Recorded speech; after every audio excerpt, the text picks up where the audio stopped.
SOS Barrier Repair Cream är också en av våra favoriter. Ibland kan man känna att huden blir lite stressad.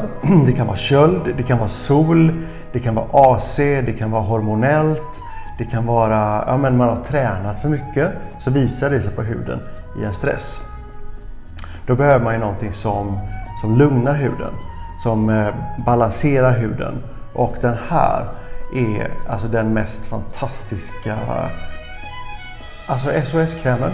Som du kan ha den morgon, du kan ha den kväll. Och den innehåller ju niacinamid och den innehåller shea-butter, allantoin och nu måste jag läsa för jag glömmer alltid hur man uttalar det. Bisabolol. Och jag använder den särskilt på vintern när det är kallt. För jag blir stel i ansiktet.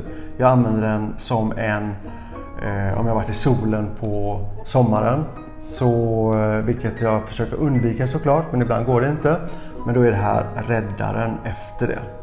Och det är också en perfekt, som vi kallar det för, post-recovery treatment. Har man varit på en hudvårdssalong och gjort kanske en laserbehandling, en IPL eller en kemisk peeling, så är det här en produkt som är perfekt att använda de kommande 2 veckorna när huden ska återhämta sig och hudbarriären ska återställas.